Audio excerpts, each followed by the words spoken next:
Baseball.com. Yeehaw! I've been hooting and hollering ever since I started betting with the VIP Play app. VIP Play has more than 200 leagues, every bet type you can imagine, live betting and live hosts, all with 24/7 support from real live people when you need them. Start betting better with the VIP Play app today. Don't be a better, be a better with VIP Play today. Download VIP Play today or head to VIPPlayApp.com. Make sure you use the promo code FANRUN to take advantage of their welcome bonus and so they know that we sent you. Gambling problem? Call 1-800-88-99789. Must be 21 or older and located in Tennessee to bet. Here comes the money. Here we go. Money talk. Here comes the money. This is the Slate, presented by VIP Play. Vegas, baby, Vegas! I should explain to you exactly what it is that I do. This is like the luck of the Irish, only I'm not Irish. Changing 500. I think I want my money back. Pay him. Pay that man his money. Cash rules everything around me. Green, get the money. Dollar bill, yo. Welcome in live from the White Claw Hard Seltzer Studios. It's the Slate, presented by VIP Play. With Max Pennell and Tyler Barbaras, I'm William Pattison, and we appreciate you listening on this fine Friday from Knoxville, Tennessee.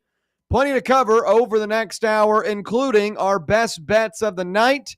Max has been on a heater as of late. Tyler is doing well as well, and we've got some great picks tonight in the MLB. But before we get to that, we'll talk about how Terry McLaurin and Micah Parsons and their trade request could possibly affect the Commanders and Cowboys win totals respectively, as over the last couple of weeks we've been doing our win total projections and division by division projections for the NFL. With some new information now, do we change our opinion? We'll talk about that.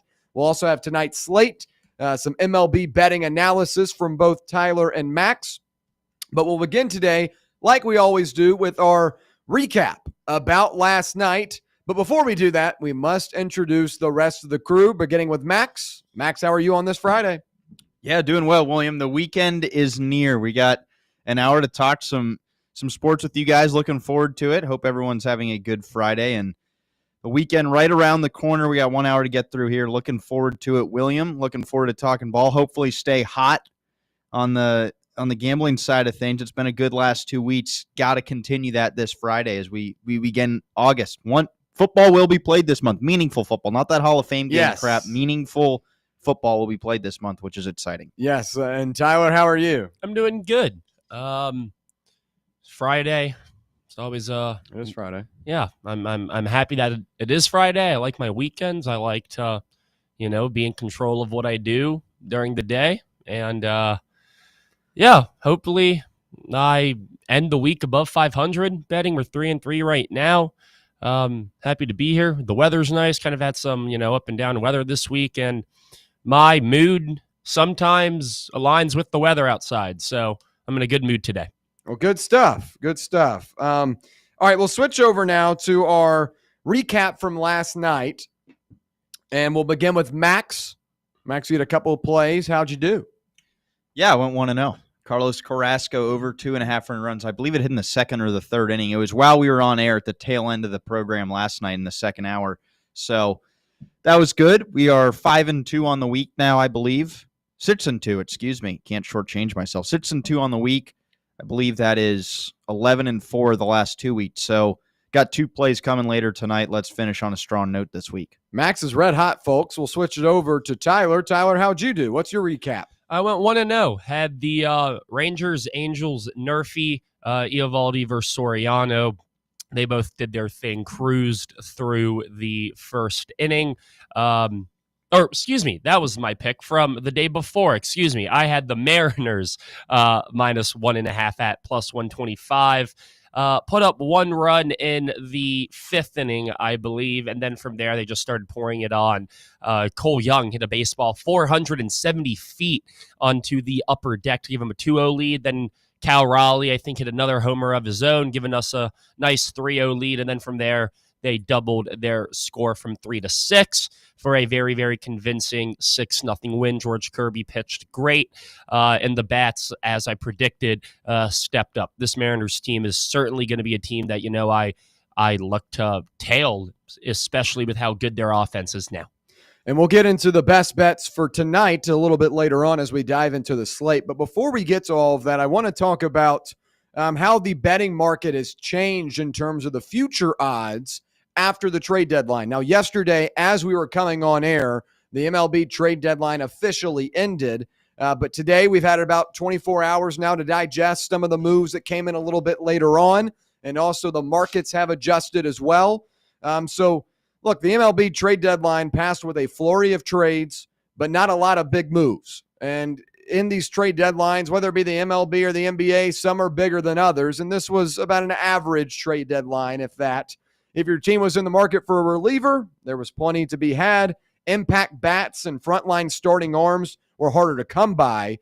But the deals resulted in a light shuffling of the World Series odds on VIP play, opposed to any major jumps, but it's a good time to check in and see where things stand. The Los Angeles Dodgers, still the favorite, with the relatively random nature of the expanded MLB playoffs. You won't see a team favored with minus odds against the field, but the Dodgers are squarely in front at plus 250.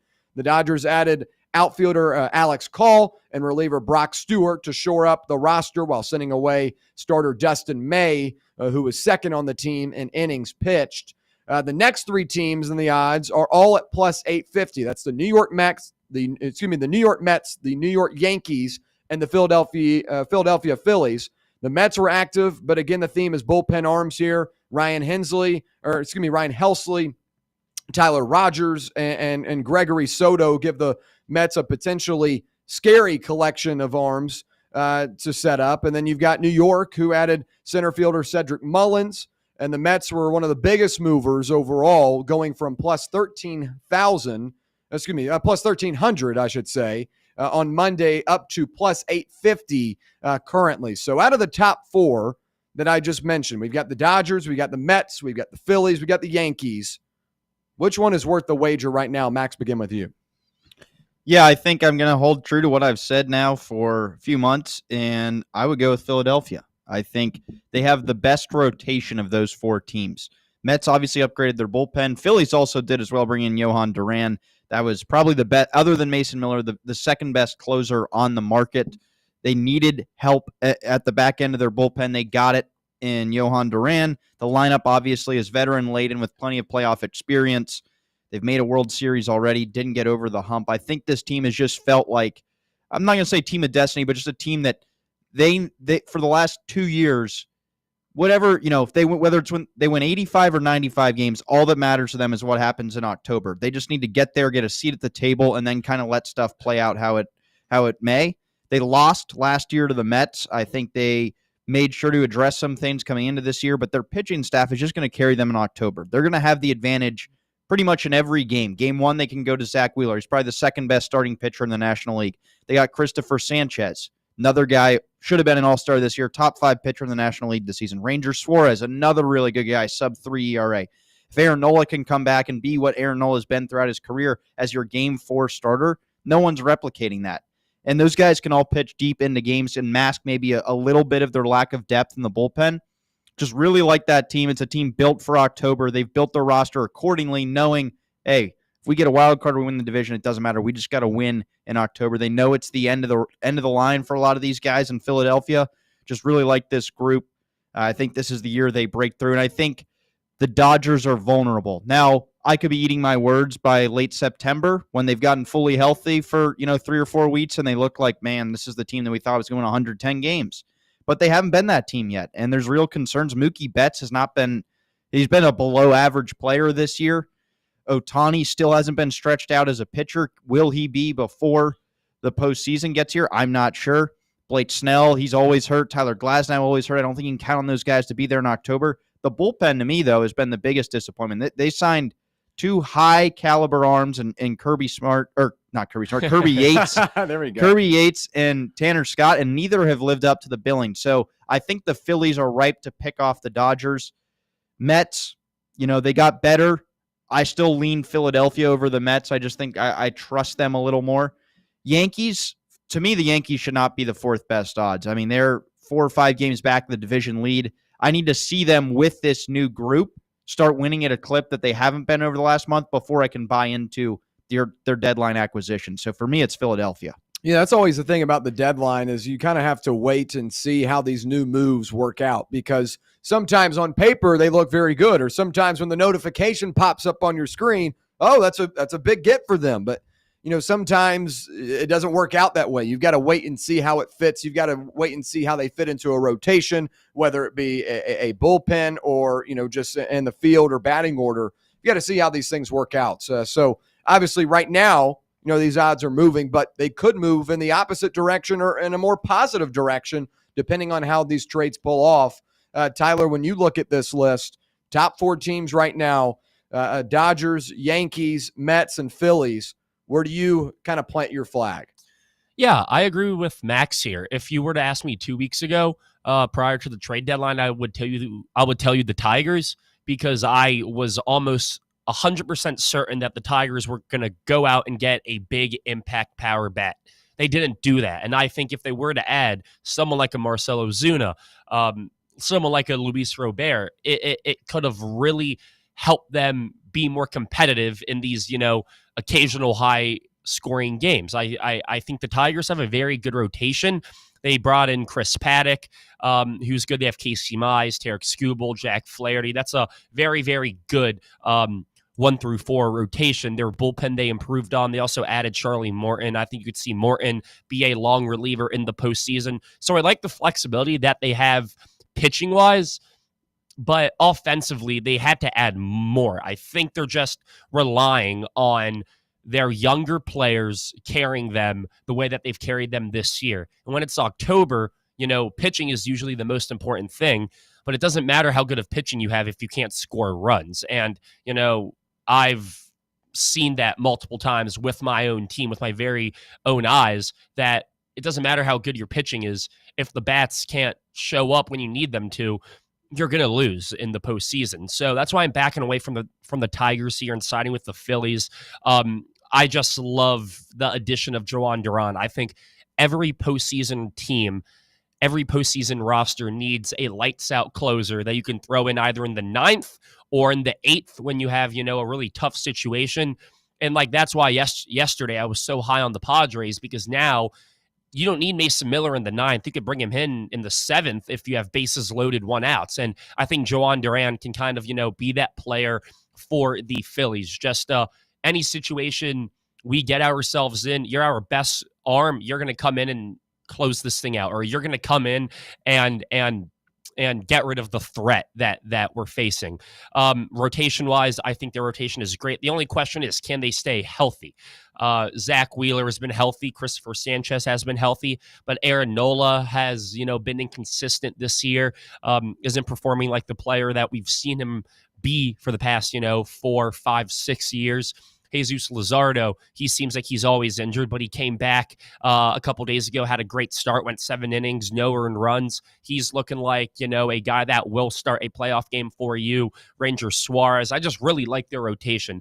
And then on top of that, they have postseason batters that always show up in the big moments, right? Like Bryce Harper, that guy is clutch. Kyle Schwarber, he loves the big moment. And you still have a guy like Bryson Stott who, likes the spotlight. Trey Turner, can he be an impact bat in the postseason? If he is, and if he's the Trey Turner of old, the Trey Turner of 2 years ago, I don't see a team winning in Philadelphia. I don't see any team winning in a 7-game series against Philadelphia in the championship series. So I like the value there with Philly. Mets, I don't think their rotation is strong enough to compete with a team like the Dodgers or the Phillies, or even the Padres for that matter. They didn't really assess that well in the offseason. They brought in a lot of guys that, were projects and they were hoping that it would pan out. Some of them haven't. Kadai Senga is probably their best pitcher. He's injured. Sean Manea has been on the injured list. I think he's working his way back, though, if not already is back.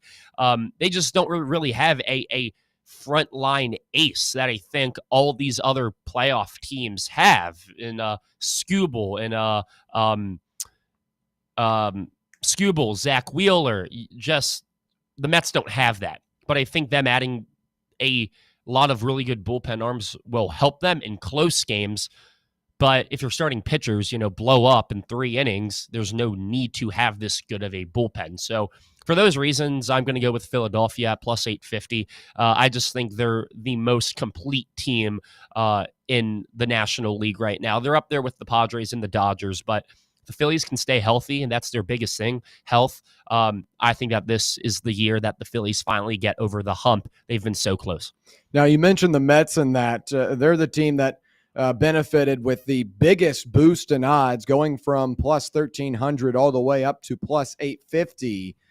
Do you believe the Mets deserve to, be one of these teams that had a significant boost? Obviously, as we were just discussing, there are a lot of things that could transpire after making this transaction. It could be positive. It could be worth the plus 850. It could also go sideways as well. Do you believe, Max, the Mets deserve the significant boost in odds?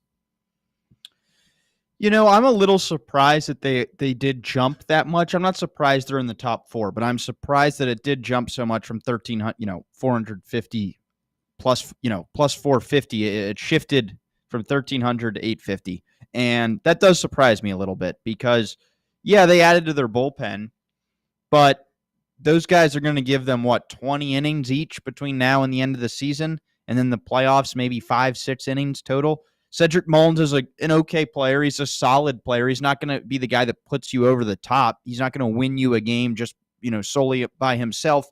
He shores up a position of need, but that's all he does. He's not a perennial all-star or anything like that. Houston got a Carlos Correa, who is that. So for me, I'm a little surprised. And I would be curious I'd love to know the rationale behind it, because to me, they should have just kind of stayed around where they were.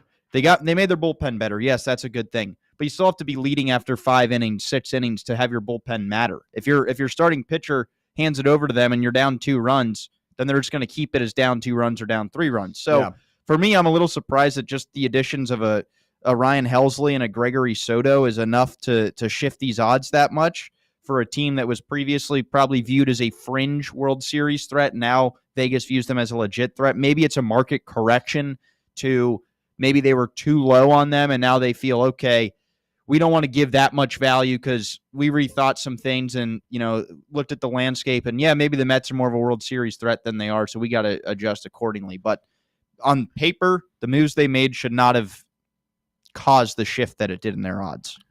I'm looking at the Mets rotation here, right? Kadai Senga, Sean Manaea, David Peterson, Clay Holmes, and Frankie Montas. They're all healthy, right now. But these pitchers don't go deep into games, maybe besides David Peterson, who, in my opinion, is having the best year out of the 5. David Peterson is really the only guy that, when I'm looking at their recent games, Peterson, 6 2/3 innings, 7 innings, 6 innings, 6 innings. And he's only given up 1-2 runs. But then I'm looking at Kadai Senga, who has the lowest ERA out of the bunch with the 2. In his last 5 games, 5 innings, 3 innings, 4 innings, 5 2/3, 6 innings. They're not getting enough depth and enough length out of their starters, which is why I think the Mets focused in so much on getting high leverage bullpen arms that they can throw in.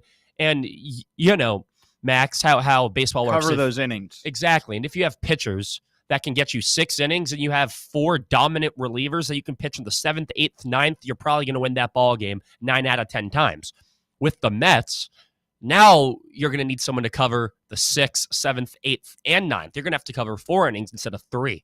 And maybe that's why the odds makers on VIP Play think that the Mets are more heavy of a favorite now, more heavy of a favorite to win compared to where they were before, because they added a lot of really good bullpen arms like Helsley, like Soto, like Rogers, who could pitch for them in the 6th, 7th, 8th inning. And then you have Edwin Diaz to close it. So I think they're just very confident in this Mets bullpen. However, I'm not fully confident.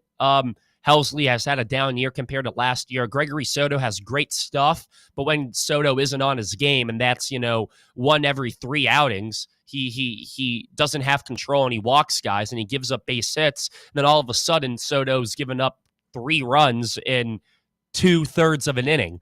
I think there's a lot of risk here with this Mets bullpen and with this Mets rotation that I'm not comfortable backing them because you don't have another starter outside of David Peterson that you're confident in going 6 innings in the postseason. And I think that's very important. Well, we'll continue to monitor these lines over the next couple of weeks. The trade deadline provided a lot of fireworks, maybe not the biggest explosives, but, some marginal moves here and there that do adjust the lines pretty significantly for teams like the Mets, and we'll also continue to navigate a couple of these other teams. But on the other side, we'll navigate through tonight's slate. Max and Tyler both have some picks in the MLB. We'll break those down in addition to the NFL and how Micah Parsons and Terry McLaurin, them both requesting a trade, could possibly affect the win totals for the Commanders and Cowboys, respectively. We'll break it down when we return right here on Fan Run Radio. The flagship station for Tennessee fans. This is Fan Run Radio. Hello, is Tina there? Who's this? Yeah, this is Vince from the hit reality show Wives Don't Tell. Tina applied for our show to confess that her husband won't go to the doctor to get his erectile dysfunction checked. She said she's ready for a guy that can bring the heat. All right, what the is going on? You're talking to her husband right now? Tina! Well, she wrote the application that her man's performance is questionable. She's basically married to a coffee table. She also said, we live within driving distance to Men's Pro Knoxville, but he's too scared to get a blood test. Oh my, she is done. She is so done. Gotcha, Mike. It's Nephew Tommy. Ain't no reality show. It's a prank. Men's Pro Knoxville is the real deal, fellas. Local experts, test results in minutes. Call 865-544-8220 or hit men'spro-knoxville.com before your lady books a new co-star. Men's Pro Knoxville, making it happen. Yo, yo, yo, what is up with it, homies? Talk sports, that's the show you want. It's the longest running sports radio morning show in town. You want your radio shows to be fun, and that's what Talk Sports is. Fun, fun, fun. No weirdo callers. I think Tennessee gonna go 6-6 this year. No nerdy guests. Well, their receiver depth is a little bit thin. Just 2 of the most entertaining guys in town, and Bubba giving you what you need. Tune in 7 to 10 a.m. every weekday here on Fan Run Radio. A brand built in Tennessee and born from the love of the game. Inward Half revolutionizes golfing comfort. Crafted by a former pro and dedicated enthusiast just like you, our luxury performance wear guarantees you stay cool and comfortable through every swing and every day. We're not just a brand. We've set out to create a lifestyle for those who understand that impeccable style and premium performance are a hole-in-one. Enjoy the walk-in with Inward Half. Rickard Ridge Barbecue, located in beautiful Cove Lake State Park. Rickard Ridge is home of the best ribs in the volunteer state. Smoked daily by pitmaster Mark Rickard. The barbecue at Rickard Ridge is mouth-watering, fall-off-the-bone delicious. Take the scenic drive up I-75 to exit 134. For directions and to look at the rest of the menu, visit Rickard Ridge online at rickardridgebbq.com. Are you looking for a treat that will knock it out of the park at the next watch party? Just like your favorite baseball team, Crumble brings the best lineup week to week with an expanded roster that includes key lime pie, strawberry cake, or my personal favorite, Monster featuring M&M candies. Let Crumble treat you to the best cookies in the game. Download the Crumble app and start earning rewards. You can even vote monthly on what flavors you would like to see at any store of your choice. Warmer weather is here, so get to the ballpark, but don't miss the cookies. Every day I'm hustling, every day I'm hustling, every day I'm hustling, every day I'm hustling, every day I'm hustling, every day I'm hustling.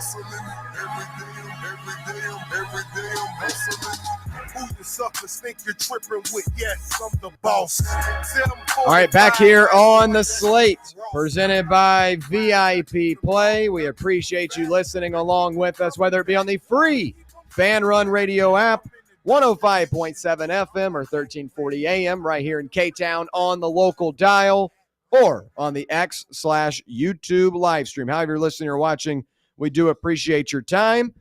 Now time for tonight's Slate, presented by VIP Play. Go claim your VIP Play welcome bonus. When you make your first bet of $5 or more, you'll get $100 instantly in bonus bets by using the code FANRUN. That's FANRUN in all caps to claim those bonus bets. And new and more improved apps or updates will come in to make the experience much, much better. Gambling problem, call 1-800-889-9789. Must be 21 years or older and located in Tennessee to bet. We'll switch it over to Max with Max Out Your Winnings. Max, what you got tonight? Yeah, another two-pack tonight. We went 1-0 yesterday on the Carlos Carrasco prop bet. We're going back to the well, MLB tonight.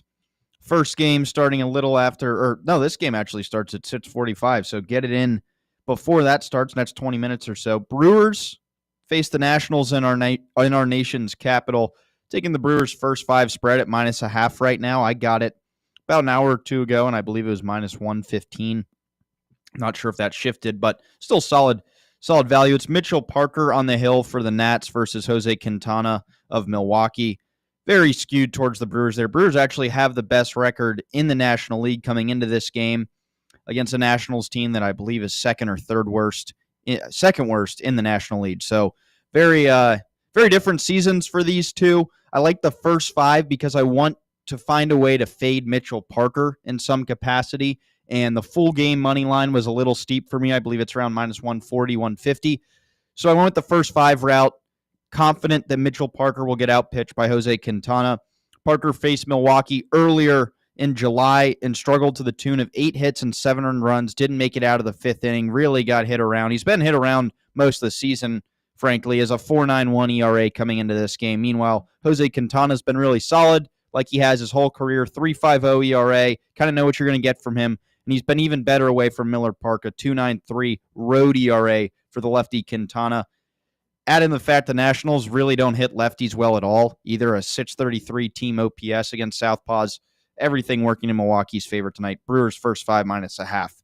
And then secondly, game that starts a little after 7 o'clock, north of the border, Royals Blue Jays taking the over at 7.5 there. I got it at -115. Both these teams have solid track records against the starting pitchers. It'll be Kevin Gausman for Toronto, Michael Wacha for Kansas City, 2 veteran righties. Blue Jays hitters hitting .383 with an OPS north of 1,000 against Michael Wacha. So really good numbers there, lifetime against the Royals right-hander. Meanwhile, KC batters hitting Gausman to the tune of a 264 average, so solid enough where you can say reasonably see a path to 2 or 3 runs for them. And also, both these offenses have been really hot as of late. Toronto in the last 15 games hitting .307, slugging above .450. That's really catapulted this meteoric rise for them in the standings in July, and I don't see that changing tonight. And then for Kansas City, I've talked about it on here. They're one of the worst, if not the worst, offense in baseball for much of the year. They've been really a lot better since the All-Star break, and so has the team performance as well. And that's been a lot to do with the fact they have a 752 OPS in their last 15 games compared to a season-long 682 OPS. So they've been hitting the ball much better. Offense has been scoring a lot more runs. Their games have been going over a lot more as of late as well. So Royals, Blue Jays over 7.5, Brewers first 5 -0.5. All right, and Tyler, what do you make of those picks? Yeah, I really like the over. I think the line set at 7.5 in this Royals Blue Jays game is kind of just it's an indicator of like how good Wacha and Gausman, how solid they've been this season. And they're also taking into account how atrocious this Royals offense has been this year. But when you look at, the success that some players on each team have against the opposing pitcher, Bo Bichette 5 for 13 in his career versus Wacha. Ty France is making his Blue Jays debut today. He's 12 for 25 all-time against Wacha. So if you want to dabble in Ty France too, to maybe get, his over on bases in his Blue Jays debut. I feel like anytime a player that doesn't have very high expectations debuts for a team, they always do better than expected. But yeah, the Blue Jays offense is on fire recently. They coming off a series against the Orioles where they just hit the baseball really, really well. They manufactured a lot of base runners. It'll be interesting to see if they can get them in. They did struggle with runners in scoring position in that Baltimore series. But I think just having a guy like Vladimir Guerrero and Bo Bichette in your 3 and 4 spots, you hope that, the top of their order, the bottom of this Blue Jays order can just manufacture base runners so Vladimir Guerrero and Bo Bichette can get RBI opportunities. And then the Royals as well. I mean, Kevin Gausman, he's been very solid this year, but he's honestly been very, very good in his last 2 starts. However, with the track record that some players have, Bobby Witt's 4 for 12 in his career against them. Adam Frazier has seen Michael Wacha 44 times in his career, and he has a 386 batting average against him in 44 at-bats. Pretty good indicator there that, you could see a little bit of run creation in the bottom of their order with the Royals kind of shaking that up after the trade deadline. So I definitely like this over. And then for the Brewers' first 5 spread, Mitchell Parker, yeah, he hasn't been too good this year. He got off to a really, really hot start, and I was like, wow, maybe the Nationals have a guy here. But like Max said, he really struggled a couple weeks ago at Milwaukee when he did face the Brewers. 3 walks, 7 earned runs, 8 hits. That's just not, a formula that gives you confidence that Parker can, get through this order confidently in the first or second attempt. So I definitely like both of Max's picks today. And for me, I only got 1 play today. I've kind of been on just a single bet streak here. I've hit my last 2 when I only focus in on 1 bet. And tonight I got the Giants and Mets Nerfy. Robbie Ray versus David Peterson, 2 pitchers that have surprisingly, or not surprisingly, because David Peterson has been doing this for a while, but Robbie Ray is just a guy that, got Tommy John surgery a couple years ago. He was Cy Young, I think in 2021, I want to say. And then he's just completely, rejuvenated his career here in San Francisco. Ray posting a 2.93 ERA this year in 129 innings pitched. Peterson in 121 innings pitched has a 2.83 ERA. My opinion, these are the best pitchers on both teams this season. So I think that they're going to do a good job getting through the top of their order. Not to mention that Robbie Ray, in his 22 starts this season, has a 77% NERFI rate. Peterson, in his 20 starts this season, has an 85% NERFI rate. On top of that, the Giants have been playing some very poor baseball as of late. They're on a 6-game losing streak, coming off, I think, a sweep to the Pittsburgh Pirates, I believe. And then the Mets, they're top of the order. They all bat below 250 against Robbie Ray in their careers. And there I'm talking about, if my iPad wants to load, the likes of Brandon Nimmo, Francisco Lindor, and Juan Soto. They've combined for only 4 hits and 21 at-bats against Robbie Ray. Pete Alonso batting 4th as well as 2 for 9 in his career. So I don't see, a lot of success in the top of this order of the Mets getting to Robbie Ray early. So I'm confident in the NERFI and trying to have a winning week and 4-3. All right, and Max, what do you make of those picks? And then after that, we'll dive into the NFL. I trust Tyler on Nerfies. That's kind of his Thanks, bread and butter. So I'll defer to him. It is 2 good pitchers, so you think, there should be less runs. So we'll roll with Tyler's Nerfy tonight. Now, real quick before we go to the the NFL, there's an interesting game in the MLB this weekend between the Braves and Reds. Would you guys be betting on that game? And how do you think that's going to play out betting wise and kind of a unique environment? Any opinions on that? Max, begin with you.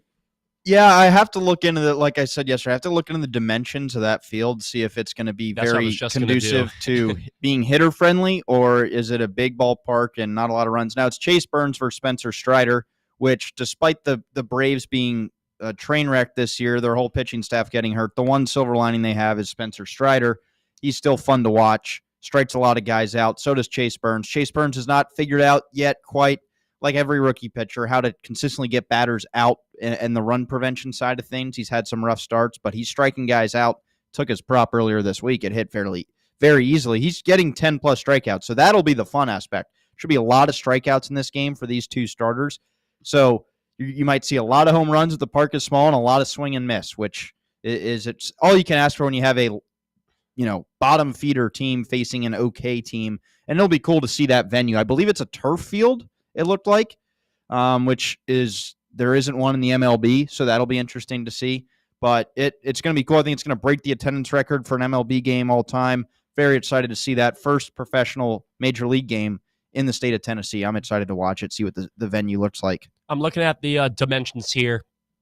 330 down both foul lines. I feel like that's very, very shallow compared to maybe some other ballparks. And the fences aren't that high. It's some players may be taller than the fence itself. So you could maybe see a home run robbery, something like that. But 330 down both foul lines, 400 feet to dead center field, 375 down the right alley, and 384 feet down the left field alley, which is pretty interesting, how the left field alley is a little bit further back than the right field alley. But over-under is 8.5 for tomorrow. So that's interesting. The Vegas isn't saying that it's a super hitter, friendly park. I feel like I might lean with the under on that for some reason.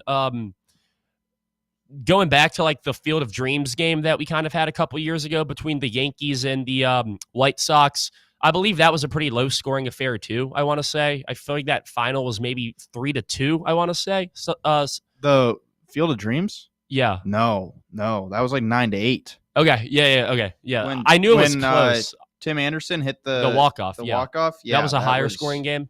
Very high scoring. That was a while ago. But I feel like the Field of Dreams dimensions were significantly smaller. Yeah. Look at that. How about that? Okay. Huh? Yeah, look at that. That's some ball knowledge right there, Max. But with just both starters that are on the mound, and maybe the outfielders aren't, very accustomed. They're not going to be accustomed to these outfield dimensions. You could see some singles possibly get into the gap or some deep fly balls be misread. So I got to do a little bit more research, see how, the Reds order faces against Strider. And honestly, maybe I'll work my way up if the tickets aren't sold out. Who knows? There you go. That'd be fun. I know Cody was thinking about going of Talk Sports. He was thinking about traveling up there. So definitely a cool environment this weekend. We'll have to see how it goes down. MLB trying to get a little, creative and having a game out on the track. All right, we'll switch over to the NFL. Big news today. Micah Parsons requested a trade and a very lengthy iPhone notes story. I don't even know what you want to call it. I guess a letter, whatever it may be. But he's requested a trade from the Cowboys. And last week, we talked about the win totals in the NFC, particularly the NFC East, which is, the Cowboys involved in that. And then you've also got the Commanders. Yesterday when we were on overtime, Terry McLaurin requested a trade from the Commanders. So both those teams, McLaurin and Parsons, are arguably some of the best players on those teams. I think Parsons is by far the best player for the Cowboys. I think he's a top-level defender in the NFL. McLaurin is one of the most reliable receivers in the NFL and has been, Jayden Daniels' go-to guy, at least in his rookie season, would be his go-to guy once again this year. I feel like if the Cowboys lose Parsons, with all the questions you have in the secondary and really just talent-wise defensively, Parsons would be a huge blow. I think I predicted them to go over their win total, like 8.5. I think you'd have to start thinking about going under because the amount of plays Micah Parsons makes might not even show up in the stat column. Like, it might not just be tackles and sacks. It's also just his imposing presence. Okay, Micah Parsons on the left side, we're going to run to the right. Micah Parsons is now as a linebacker. We're going to, try to shy away from that side. We're going to try and put two guys on him blocking. Now, if he's not on the game or not in the game, then you rearrange your blocking scheme. You rearrange your offensive scheme to where I think it's going to be a big negative for the Cowboys, who are already having a couple of key contributors coming back from injury. Guys will be missing the beginning of the season.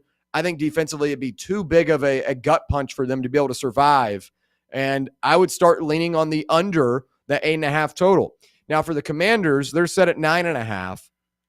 And I think I said the over for them because I project they'll be a really good team once again.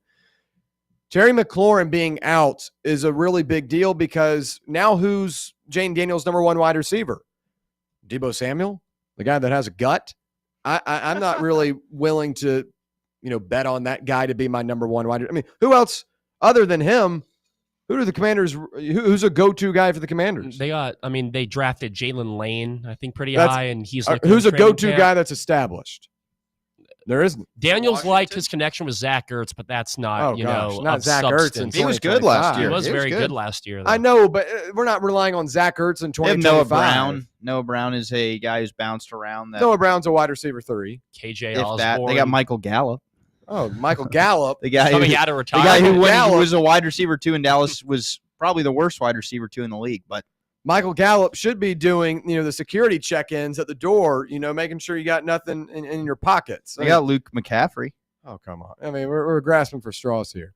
It's an athletic family. Terry McLaurin not being Good there stock. for the Commanders, I think, would be a huge hit to a quarterback that's entering year 2, where the tape is going to be out on you. A lot of guys and a lot of teams are going to adjust to how you played. We saw it last year with C.J. Stroud.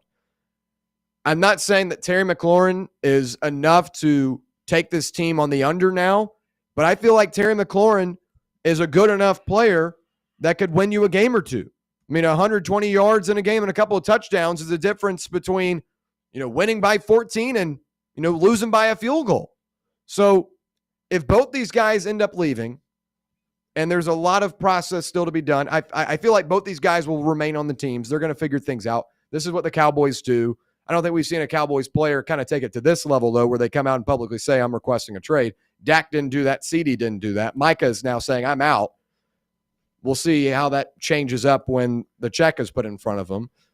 For McLaurin, I feel like the Commanders have enough money to be able to, divvy it up here.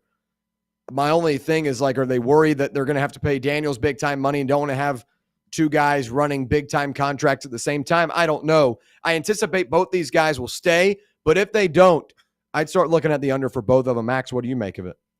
Yeah, well, I took both when we did our NFC preview. I took both their unders, and that was not including, this news.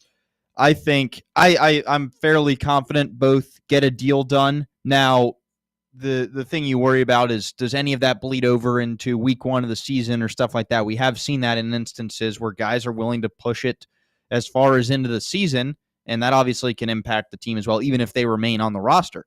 So I think both get it done eventually. I guess if I had to pick one that I was a little less confident in, it'd probably be Micah Parsons in Dallas. Yeah. I think his price tag's going to be higher. He seems a little more disgruntled. Yes. I don't think it's as much. Terry McLaurin has always been a guy who kind of was a team first guy, kept his head down, didn't complain about stuff. I think this is just positioning for him to try to say, can I cash in one more time? Yeah. I don't think he has any desire to leave Washington. If you stuck it out through some of the quarterbacks he did, now you finally have one. Why would you leave? But for Micah Parsons, that would certainly change the calculus on this team if he were to not be there. Even if it was just, hey, he's not there for the first couple weeks, because you got Dante Fowler. What is he at this point? He's a solid pass rusher. You don't want him as your number one edge guy. Beyond him, they really don't have much on this roster. Sam Williams was a guy they drafted fairly high. They drafted Ezraku this last draft class. He's okay, but you can't expect him to come in and fill the shoes of Micah Parsons. You make a great point as well about the game planning advantage just having Micah Parsons on the field gives you. You'd obviously lose that with him off the field. So if you're Dallas, you got to get this done. It's, to me, really kind of lame the way Jerry Jones continues to handle this stuff. I mean, speaking from, we just saw a very similar saga play out with TJ Watt. But in that instance, there was at least a level of respect and amicability between the two where it never got ugly. It never got played out in the media or anything. It was, this guy wants X. We think you're worth Y. We're going to not agree until we get to someplace that's a middle ground. What we're not going to do is talk in the media. The owner for sure is not going to, add fuel to the fire. Yeah. That's not his job. To me, if I'm a Cowboys fan, I'm just kind of over the way Jerry Jones handles these things. We're not talking about, the Malik Hookers of the roster, or some of those guys where it's like, hey, if that guy wants too much, yeah, you play hardball with him and tell him, who do you think you are? This is Micah Parsons. This is CeeDee Lamb. What image does it put forward when you're constantly like going to war with these guys out in the media? Keep it behind closed doors. But the Cowboys don't like to do that. They like to be on TV. They like to dominate the news cycle. Half of me thinks Jerry Jones does it just so they're in the news cycle for the month of July and the month of August by drumming up this controversy. But we've seen what's happened before. He caves, the player caves, a deal gets done. Tyler? I think with the Micah Parsons situation, he's definitely more disgruntled because the way that Jones has just been treating the situation, I mean, CeeDee Lamb was pretty fed up too, and Jerry Jones ended up, giving him the money, and it's worked out. CeeDee has been a top 3 wide receiver in football, arguably. But earlier this month, Jerry Jones kind of like took a shot at Micah Parsons, and he kind of said, just because we signed Micah doesn't mean we're going to have him. He was hurt 6 games last year. And he also said, I remember signing a player for the highest paid at the position in the league, and he got knocked out for 2/3 of the year, that being Dak Prescott. Seems like Jerry Jones is just the angry old man that wants his way. It's his way or the highway, but he doesn't really know how to run a team anymore, it seems like. I mean, the NFL has evolved, and if you want to be competitive, you have to give your best players the money that they want. And it's on the agent, too, to come to an agreement there. It's on the player. But I think Micah Parsons hasn't done anything wrong. He's one of the best players at his position, arguably one of the biggest game wreckers in football. If he wants $35 to $40 million a year, you should give him that. If not, he'll get it somewhere else. So I definitely think, agreeing with you here, William, that, it changes the game plan because he can play anywhere. He can drop back in coverage. He can be a middle linebacker, an edge rusher. He's great in the run. But if they don't sign Micah, I could see this team dropping 2 games, maybe 3 games, just because I don't think they have the talent to replace him. Maybe they have the upside, and maybe the Cowboys think they have the talent there as they drafted Ezoroku, and they've done a good job drafting on the defensive line and on the defensive front over the past couple seasons. But if you're going to lose your biggest guy and arguably your best player on your team, then this win total definitely drops down. Yeah. But with the Terry McLaurin situation, I'm not sure if Terry wants his annual money or if he just wants more years, right? Like, if Adam Peters, the GM for the Commanders, is worried about paying Terry $30 million a year, that seems like what he wants. He wants to be paid like DK Metcalf. If he wants $30 million a year, you still have four more years of Jaden Daniels on a rookie contract. Give him a 4-year, $120 million deal that aligns with your timeline with Daniels. Maybe you can, and Daniels isn't going to be a free agent, in 2029. He will get a extension done there. But you got to think about the timelines here. If Terry just wants his annual money, then okay, then maybe just sign him to like a 2-year, $65 million deal. Because then when he's off the books, you can extend Jaden Daniels. I think it'll be easier for the Commanders to come to terms with McLaurin than it will be the Cowboys to come to terms with Micah Parsons. But I do think that Micah Parsons has more of an impact on his team than Terry McLaurin has on his respective team. Yeah, Max, real quick. Yeah, the thing I was just going to say, and I'll say it again, is that the Cowboys also kind of put themselves in this position. They knew Garrett and Watt were up for extensions. Hendrickson is as well. The price tag goes up when you let those guys dictate the market. I think they could have got Parsons at a cheaper deal had they wanted to do this in April or May before those guys signed those deals. Now, if I'm Parsons, I'm looking, okay, if Watt's getting 41, I know he's come out and said that he doesn't think he deserves as much as Watt and Garrett, which credit to him for saying that. Yeah. Some guys wouldn't. But he's going to ask for close to that ballpark, and before you might be able to get him at 34, now he's going to want 38, and that's strictly because they dragged their feet on it. Yeah, most definitely, and not a good way to go about being a general manager. Do you expect anything else from Jerry Jones? I did not. I did not expect. I mean, I still can't get over that he called him Michael Parson the other day. I mean, what are we doing here? Alzheimer's, maybe. Yeah, I don't know. All right, when we come back, it's our best bets of the night. Stay right here. It's the Slate presented by VIP Play on Fan Run Radio. Follow us on Twitter or X or whatever they're calling it these days at Fox Sports Knox, Fox Sports Knoxville, Fan Run Radio. a brand built in Tennessee and born from the love of the game. Inward Half revolutionizes golfing comfort. Crafted by a former pro and dedicated enthusiast just like you, our luxury performance wear guarantees you stay cool and comfortable through every swing and every day. We're not just a brand. We've set out to create a lifestyle for those who understand that impeccable style and premium performance are a hole-in-one. Enjoy the walk-in with Inward Half. Hey Knoxville! Surfside iced tea and vodka, made with real brewed tea, is only 100 calories, 2 grams of sugar, with no bubbles and no troubles. That's right, zero carbonation, so it's easy to sip and enjoy.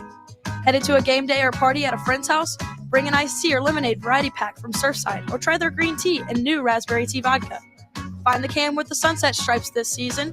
Surfside iced tea and vodka, sold at bars, restaurants, and stores near you. Surfside iced tea and vodka, sunshine in a can. Must be 21 or older. Enjoy responsibly. Hi, I'm Ryan Blaney, a third-generation race car driver, and we dedicate a lot of our time to going as fast as possible. My grandpa Lou is the reason why my dad and I started racing, and I'm really proud to follow in his tracks. But when my grandpa was diagnosed with Alzheimer's, it was a very unexpected bump in the road for us.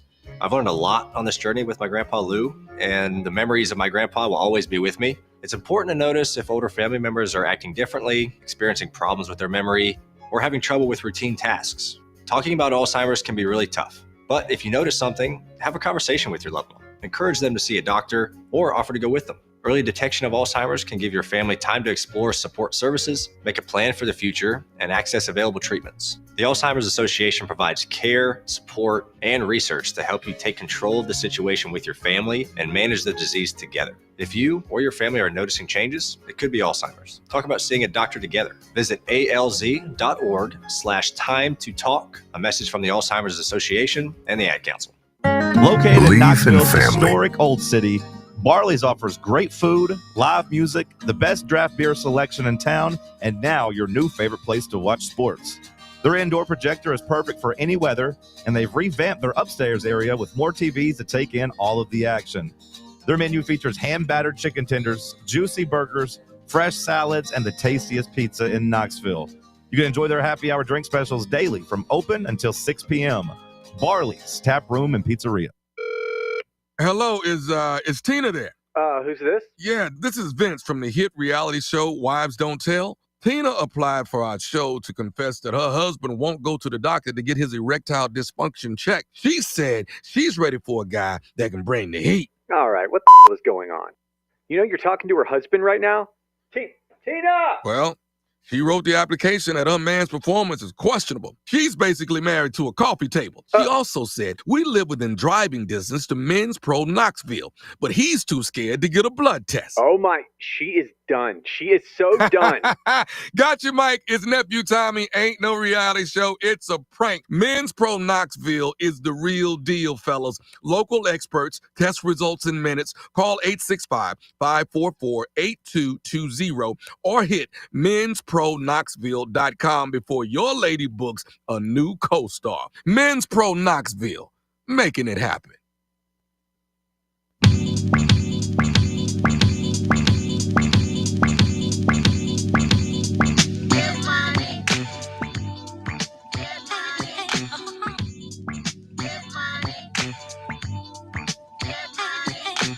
All right, back here on the Slate presented by VIP Play. We appreciate you hanging out with us on this Friday, rounding out your week. Now time for our best bets of the night presented by VIP Play. Live always, 200-plus leagues, numerous bet types, props, and options. Have a bet in mind that you cannot find on any other sports book. The VIP Play team will create it for you. Check the specials page daily for bets you cannot find anywhere else in Tennessee. And also use those boosts. Take these MLB plays tonight. Max has been hot as a firecracker. Tyler is looking to go over 500 this week. Take these boosts and come on, Tyler. Upgrade your plays. Gambling problem, call 1-800-889-9789. Must be 21 years or older and located in Tennessee to bet. We'll swing it over to Max with his best bets tonight. Yeah, like I said earlier, two plays tonight. One just kicked off. You could actually still bet it now. It's just top of the first inning, and you might get a little better odds actually now. But it's Milwaukee first 5 minus half a run. Yeah, so first 5 spread minus a half. They had first and second, top of the first didn't score, but still confident in that play. The fact they got base runners shows they'll get to Mitchell Parker. So get in that live right now. And then secondly, another game starting here a little after the top of the hour, and that will be Blue Jays Royals over 7.5 runs. Both these pitchers have struggled a little bit with the opposing lineups. Both these offenses have been red hot as of late, like the over there at the Rogers Center in Toronto. And Tyler? Yeah, on my end, only got one play. Got Giants Mets no run first inning, a.k.a. Nerfy at -121 odds on VIP play. Robbie Ray versus David Peterson, two pitchers that have had very, very good years, both ERAs starting with a 2. Robbie Ray has a 77% Nerfy rate this season in 22 starts. David Peterson has an 85% Nerfy rate this season in 20 starts. Giants been playing some very poor baseball recently. Offense has not been looking too good. And the Mets, they seem to have a tough time hitting Robbie Ray. I'm looking at that indicator there, and with the low under or with the low over-under total, indicating that it'll be a low-scoring affair. Hopefully, we pick up a quick 6 outs in the first inning. All right, that's going to wrap it up for a Friday edition of The Slate presented by VIP Play. Make sure you use the code FANRUN. That is FANRUN in all caps to claim those bonus bets. And we will not be having overtime tonight. I've got to travel all the way across the tri-star state, but we will be back on Monday, so please join us then. Hope you have a great weekend. For Max Pennell and Tyler Barbaras, I'm William Pattison. We appreciate you listening to Fan Run Radio.